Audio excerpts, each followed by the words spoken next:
boys and girls, it's Mrs. Muhammad here with my very special friend, Gerald the giraffe. He's very excited to be joining us tonight because we're reading a book all about him, right? He's very excited to share it with you, and so am I, but the book's got kind of a funny title. Do you remember what it is? It's Giraffes Can't Dance. Can you dance? Well, we'll see what happens in our book with our friend Gerald. Giraffes Can't Dance by Giles Andre, illustrated by Guy Parker Reese. Gerald was a tall giraffe whose neck was long and slim, but his knees were awfully crooked and his legs were rather thin. He was very good at standing still and munching shoots off trees. But when he tried to run around, he buckled at the knees. Now, every year in Africa, they hold the jungle dance, where every single animal turns up to skip and prance. And this year, when the day arrived, poor Gerald felt so sad, because when it came to dancing, he was really very bad. The warthogs started waltzing, and the rhinos rock and rolled. The lions danced a tango that was elegant and bold.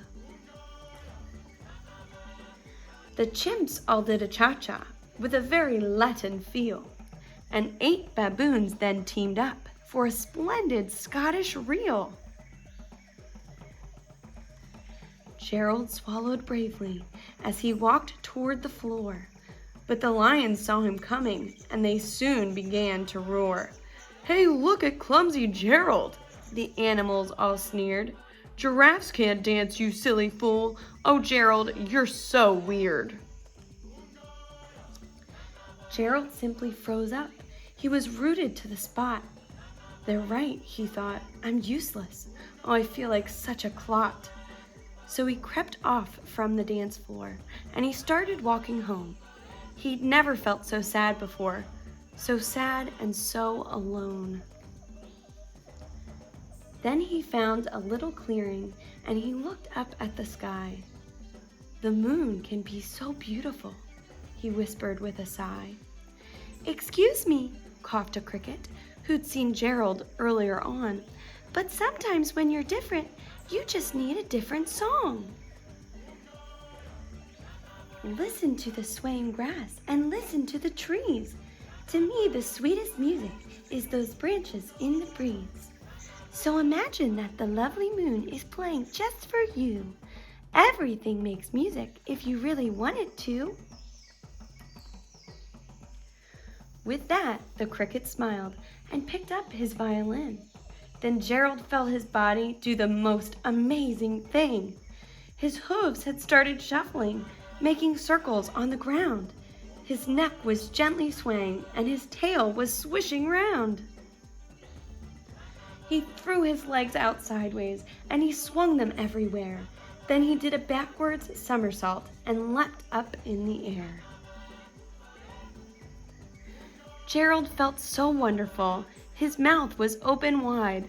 "I am dancing! Yes, I'm dancing! I am dancing!" Gerald cried.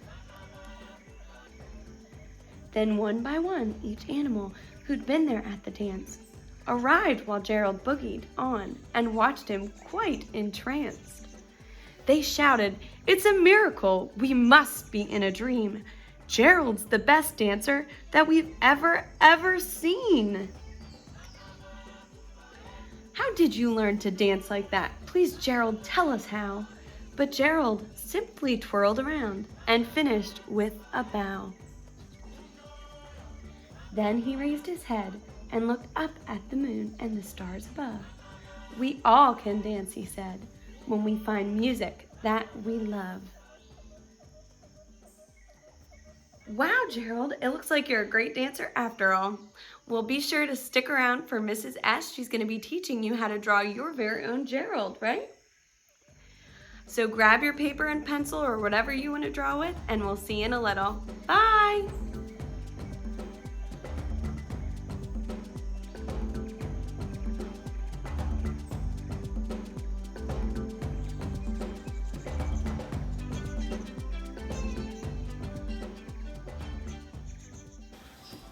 Hi, this is Mrs. S. Mrs. M read you a book about giraffes, and now I'm going to teach you how to draw a handprint giraffe. So I'm going to bend down my middle finger, and I'm going to put my giraffe on the side, going sideways, diagonal on the paper. You could do it like this if you'd rather your giraffe to go in that direction. So I'm going to begin by tracing my arm and my fingers on the side of my hand and back down my arm. The next thing I'm going to do, I'm going to draw little triangles in here because these are the ears. This here are the antlers. 2 eyes, you can make your eyes however you want. I chose to make my eyes like this. I'm going to give them eyebrows. You don't have to give eyebrows if you don't want to.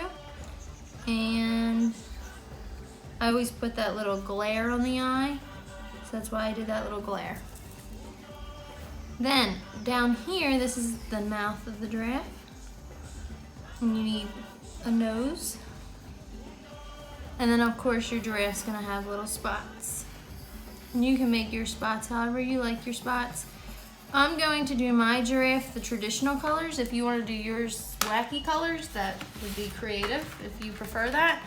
I have markers and crayons. If you don't have markers and crayons, you can use markers or crayons, or you could use colored pencils, or if you want to be really creative, you could paint your giraffe. Just because Mrs. S likes to trace everything first, I'm going to trace my giraffe first. And I'm going to leave the antlers because I'm going to trace them actually in brown. Like I said, you don't have to make yours like mine. This is just the way that I opted to do mine.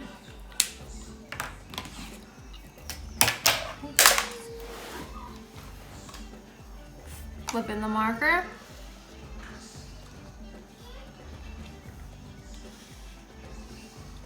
I'm going to draw my antlers, and I'm going to make it a traditional giraffe, so I'm going to trace these in brown. And I do get off the line a little bit, that's okay, so will you. You can always go in and erase those pencil lines like I always tell you to do. And I'm going to trace the inside. My ears red because I'll color them pink.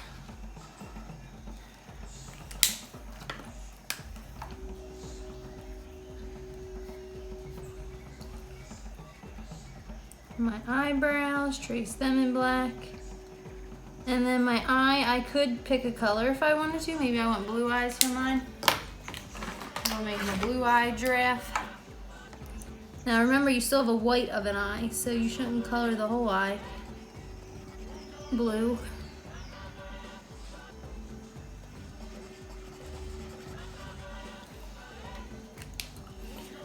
And then, like I always tell you to do, go in, erase your pencil lines.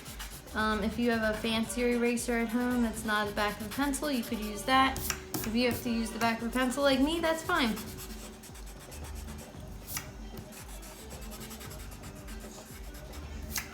Now you need to think about what colors you want to do your giraffe. I did say I'm doing mine traditional colors. If you wanted to do your spots different colors and make your face a rainbow, you could do that to make it a little more creative. And then I'm gonna color inside the lines. And I'm gonna color my antlers the same color as my dots. So I'm gonna finish these antlers. And I like to color in the same direction, like I always tell you at school. To color in the same direction, so it's nice and smooth.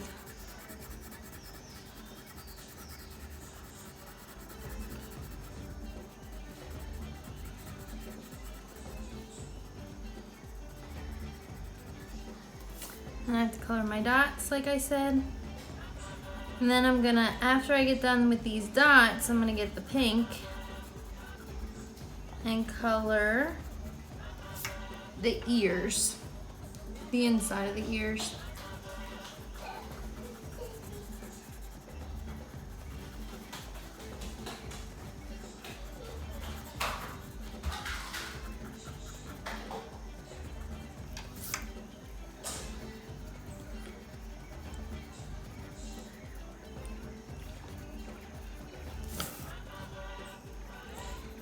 when you're finished with your giraffe, I did not make a background of my giraffe. Maybe I'll make a background so we can post what the background would look like. But you could do leaves in the background, you could do a sky, you could do a fence like it's a giraffe in a zoo, trees, whatever you prefer for your background. A sunset would look nice too. It's like a safari sunset.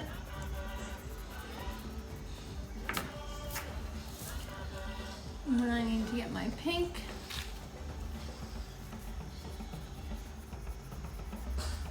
And then I'm gonna color my giraffe yellow. I'm not gonna color it on the video. I'm gonna show you a picture of my finished yellow giraffe.